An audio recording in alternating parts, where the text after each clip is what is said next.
In February 1840, Victoria, Queen of the United Kingdom, married her first cousin, Prince Albert of Saxe-Coburg and Gotha, at the Chapel Royal of St. James's Palace.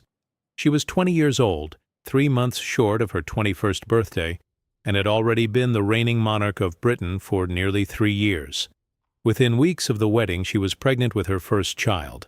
By November of that same year, she had given birth at Buckingham Palace, attended by 2 physicians, while a room of government ministers waited nearby to confirm that the birth had actually taken place. Being queen did not exempt Victoria from the physical risks that came with childbirth in 1840, and it did not grant her any privacy either. For the better part of a year, her body became a matter of state interest, medical supervision, and public discussion. Governed by rules and traditions she had no part in creating. This is the account of Queen Victoria's first pregnancy, and of how little control she had over an experience that, for almost any other woman in the country, would have belonged to her alone. Even the marriage that preceded the pregnancy had been shaped by decisions outside Victoria's control. The engagement itself was first announced formally to Parliament in the Queen's speech that opened the parliamentary session on 16th January 1840, a state occasion at which Victoria read a prepared speech to inform the government of her own intention to marry. Parliament then spent weeks debating Albert's future title, his household, and his annual income before the wedding could take place. Members of Parliament, including one named Colonel Charles Sibthorpe, opposed elevating a foreign prince and blocked Victoria's preference that Albert be titled King Consort. Victoria had wanted Albert to receive £50,000 a year. Parliament settled on £30,000. Albert entered the marriage as a foreign prince with an income decided by men he had never met, and Victoria, despite being the reigning monarch, could not simply overrule their decision. It was an early sign that even in matters closest to her personal life, her wishes were subject to review by people other than herself. The pregnancy itself could not be announced directly. In April 1840, newspapers such as the Manchester Courier informed readers that the Queen was in an interesting situation, a standard phrase of the period used to indicate pregnancy without naming it outright. Direct language about a monarch's body was considered improper, even though the pregnancy was, in practical terms, one of the most consequential facts in the country at that moment. Victoria had become queen at 18 because there was no closer male heir in line before her. She was the only child of Edward, Duke of Kent, who had died when she was 8 months old, and she had reached the throne only after 3 uncles ahead of her in the succession had failed to produce a surviving legitimate child of their own. Whichever child she now carried would immediately reorder the succession to the British throne for the next generation. A medical fact about her body had become a matter of national importance, discussed everywhere, but described directly almost nowhere. The scrutiny placed on Victoria's body in 1840 had a direct precedent from the year before. In January 1839, Victoria's physician, Sir James Clark, who had served as personal physician to both the Duchess of Kent and Victoria herself since before she became queen, examined a lady-in-waiting named Flora Hastings for abdominal swelling and pain. Lady Flora was unmarried, and when she initially declined a full physical examination, Clark concluded that she was likely pregnant. The suspicion spread through the royal household and reached Victoria directly, who wrote in her own journal that she believed Sir John Conroy, a man she despised, was responsible. Lady Flora eventually agreed to be examined by 2 doctors in the presence of one of the Queen's ladies. The examination found no evidence of pregnancy at all. Lady Flora was instead dying of a liver tumor that had caused her stomach to swell in a way that closely resembled pregnancy. She died in July 1839, 5 months before Victoria's own condition became public, and the episode damaged Victoria's early popularity considerably. Lady Flora's own mother strongly objected when the examination was first proposed, calling it deeply offensive, and after her daughter's death, allies of the Hastings family used the press to accuse Victoria and Clark of subjecting a dying woman to unnecessary humiliation. Sir James Clark, the physician responsible for the original suspicion, remained in royal service despite the outcome, and he would go on to attend Victoria during her own pregnancy and delivery the following year. Victoria's pregnancy also came with a form of danger that had nothing to do with childbirth directly. On 10th of June, 1840, roughly 4 months into the pregnancy, she and Albert were riding in an open carriage near Green Park when a young man named Edward Oxford stepped toward them and fired 2 pistols in quick succession.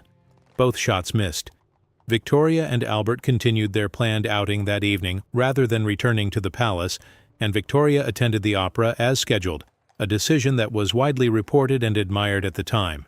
Crowds gathered outside Buckingham Palace to see her once news of her safety became known. Oxford, 18 years old and unemployed, was arrested at the scene and put on trial at the Old Bailey, where he claimed the pistols had been loaded only with gunpowder and contained no bullets, a claim never conclusively settled either way. He was found not guilty by reason of insanity, then spent more than 2 decades confined to asylums before being released and sent to Australia under a different name.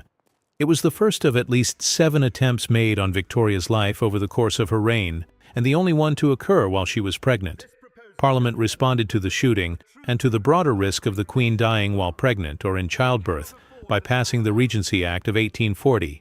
The act named Albert as regent in the event of Victoria's death, giving him legal authority to govern on behalf of her child until that child turned 18. The provision applied regardless of the child's sex. Had Victoria died and her daughter survived, Albert would have governed on behalf of an infant Queen Victoria II until she came of age. It was a notable outcome, given how recently some of the same members of Parliament had resisted giving Albert any formal status at all. Faced with the possibility of the Queen's death, they had little practical alternative but to give the country's government, temporarily, to the foreign prince they had spent the previous year trying to limit. Victoria's pregnancy had, quite literally, become a matter written into law before her child was even born. The fear behind that legislation was recent and specific. In November 1817, Princess Charlotte of Wales, the only legitimate grandchild of King George III and heir presumptive to the British throne, died following a labor that lasted more than 50 hours. Her physician, Richard Croft, had declined to use forceps to assist the delivery, a decision later widely viewed as a contributing factor in the outcome. Her son was stillborn. Charlotte was 21 years old. Croft was never formally blamed for her death, but took his own life 3 months later. Charlotte's death left the House of Hanover without a single legitimate heir among the generation below the king's surviving sons, and in the 2 years that followed, several of those sons married quickly, each hoping to produce the next heir to the throne. Contemporaries mockingly called the resulting marriages among the king's middle-aged sons Hymen's War terrific, after Hymen, the Greek god associated with marriage. Edward, Duke of Kent, was one of the sons who succeeded. His daughter, born in May 1819, was Victoria. In a direct and literal sense, Victoria existed because a royal pregnancy had ended in death 2 years before her own birth. By the time she carried her own first child in 1840, she was the same age Charlotte had been. Maternal mortality in Britain had been declining for decades by 1840, but it remained a real and understood risk, and it became especially visible whenever it happened to a young, prominent woman. None of this reduced what was expected of Victoria as a working monarch. Government business did not pause because she was pregnant. When she felt too unwell to read her official papers, Albert read the daily government dispatches to her aloud. As the pregnancy progressed, the couple had their writing desks placed side by side at Buckingham Palace so they could work through state correspondence together, and Albert was given access to the government's confidential dispatch boxes for the first time, a role that had previously belonged to Victoria alone. She continued to hold formal court functions, including levees and drawing rooms, visibly pregnant in front of assembled guests. Writing to her eldest daughter many years later, she recalled how furious she had been at the time, forced, in her own words, to be stared at and take every sort of precaution, while still expected to appear in public and carry out her role. Pregnancy was one of the very few circumstances that kept her from personally opening or closing Parliament during this part of her reign, and even then the arrangement was treated as temporary. She was expected to resume her full public duties as soon as she was physically able. A pregnant queen was, in the language of the time, considered less capable of fulfilling serious public duties, viewed by many observers as governed by her body rather than her judgment.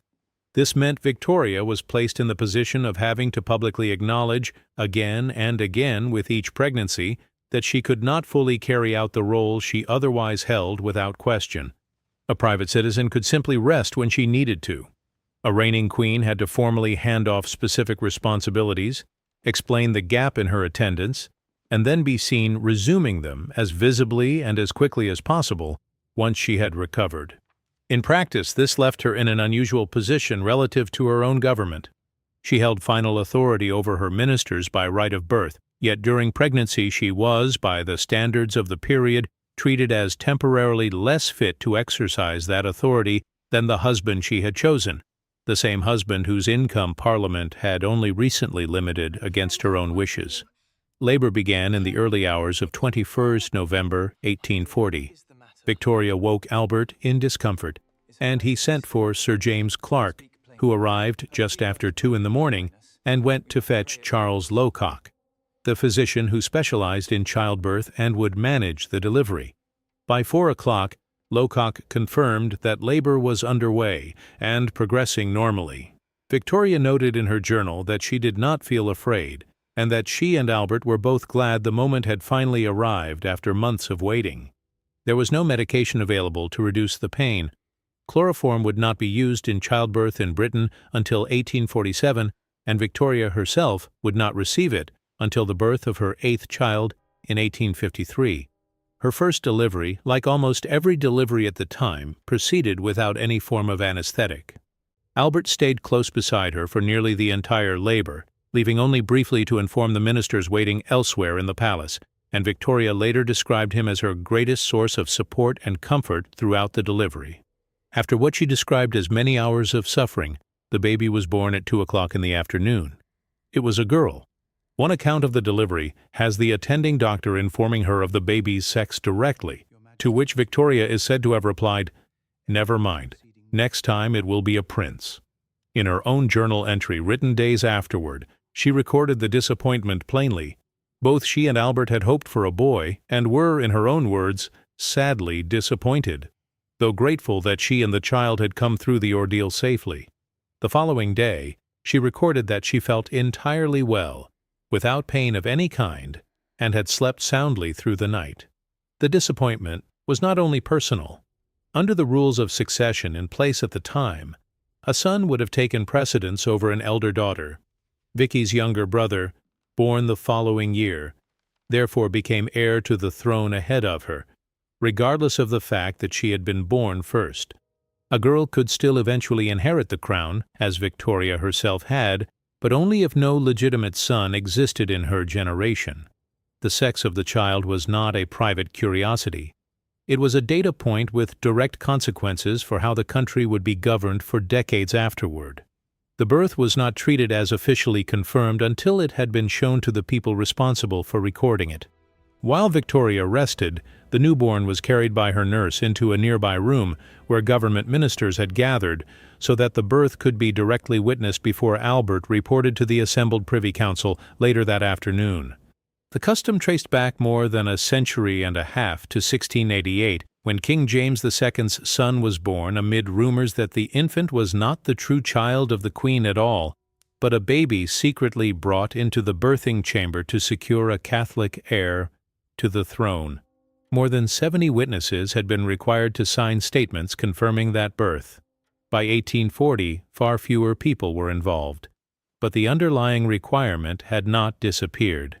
A queen could give birth in her own bedroom, attended only by people she trusted, and her child would still need to be produced in person for inspection by representatives of the government before the birth was treated as officially real. Recovery followed its own schedule, built on a much older tradition. For centuries, women who had just given birth were expected to remain in bed for weeks, often in a darkened room, in a period generally known as lying in, or among the more genteel, confinement. Victoria's own recovery followed a milder version of the same pattern. She was attended by a monthly nurse named Mrs. Lilly, distinct from the baby's own nurse, Mrs. Pegley, and the Duchess of Kent, Victoria's mother, visited her daily throughout the recovery period. Even in the sick room, state business continued. Albert read her a government dispatch describing a recent military engagement at Acre while she was still recovering in bed.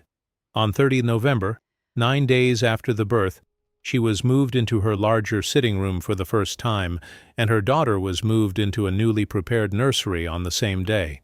Every stage of this process, from who attended her to which room she occupied and when, followed an arrangement decided in advance by the people responsible for the royal household rather than by Victoria's own sense of how she felt. The child was christened Victoria, after her mother, in the throne room of Buckingham Palace on 10th February 1841. Exactly 1 year after her parents' wedding. She had already been formally created Princess Royal the previous month. A wet nurse, a woman named Mrs. Ratsey, the wife of a sailmaker from Cowes on the Isle of Wight, was engaged to feed the infant almost immediately after birth. Choosing a wet nurse was itself a formal process at court, considered significant enough that satirical prints of the period depicted the selection as a notable event within a royal household. Victoria believed one wet nurse was sufficient for a royal infant, and considered the practice of employing two at once needlessly elaborate. Upper-class women across Britain relied on wet nurses for similar reasons. It preserved the mother's social schedule, and it was correctly believed that not breastfeeding allowed a woman's fertility to return more quickly, making a subsequent pregnancy more likely sooner. Victoria did not breastfeed any of her 9 children, and she held strong views on the subject for the rest of her life. She regarded nursing as unsuitable for a woman of her rank, describing it at one point as that terrible frog-like action, and she believed the most effective wet nurses were the ones least emotionally attached to the child in their care. Decades later, when 2 of her own adult daughters chose to breastfeed their own children, she reacted with open disapproval. She reportedly named an actual dairy cow, kept at Balmoral, after one of those daughters, Princess Alice. The pattern established in 1840 repeated itself for the next 17 years. Victoria's second child, the future King Edward VII, was born on 9th November 1841, less than a year after his older sister. 7 more children followed, the last, Beatrice, in 1857. Across that entire span, Victoria's own letters describe pregnancy and childbirth in consistently negative terms. Writing to her eldest daughter in 1859, she called it too hard and dreadful, and at one point she asked her physician directly whether anything could be done to prevent her from becoming pregnant so frequently. The repeated pregnancies also had a lasting political effect. Before her marriage, Victoria had relied heavily on her first Prime Minister, Lord Melbourne, for guidance in public affairs, sometimes describing him in terms closer to a father than a political advisor. By the time Melbourne left office in 1841, that reliance had shifted decisively toward Albert instead, a change that had begun in large part during Victoria's first pregnancy the year before. Each time Victoria was pregnant or recovering, more of her official responsibilities passed temporarily to Albert, and each transfer proved difficult to fully reverse. By 1845, one contemporary diarist observed that Albert had become involved in nearly every political decision Victoria made, extending his influence well beyond what had been arranged at the time of their marriage. Albert himself would not receive formal recognition for the role he had been performing for years. Victoria did not grant him the title of Prince Consort until 1857, the same year their 9th and final child was born. None of this changed what was expected of Victoria as a wife and as the monarch responsible for the succession. She disliked the physical process intensely and repeatedly, and she went through it 9 times regardless. The system Victoria experienced in 1840 did eventually change, in part through her own decision, though only after she had lived under it for more than 5 decades. By 1894, when her great-grandson, the future Edward VIII, was about to be born, an elderly Victoria decided that the tradition of assembling multiple government witnesses for a royal birth had become unnecessary. She reduced the requirement to a single cabinet minister, typically the Home Secretary. The woman who had once had her own newborn daughter carried into a room full of ministers for inspection was, by the end of her life, the person with enough standing to scale that same requirement down to one man standing outside a door. By the time her first child was born, Victoria had already signed laws, appointed and dismissed prime ministers, and been crowned before an assembly of the country's most powerful people. She held more formal authority than almost anyone else in Britain. In that same period, she could not choose who examined her, decide how much of her pregnancy would appear in the press, or prevent her own newborn daughter from being carried into a room of ministers as proof that a birth had occurred. She could not even fully set the pace of her own recovery, which was governed by a schedule of rooms and attendants arranged before she had given birth at all. She resumed her public duties within weeks. The country celebrated the birth of a healthy princess, and, in private, the Queen and her husband continued to hope that their next child would be a son.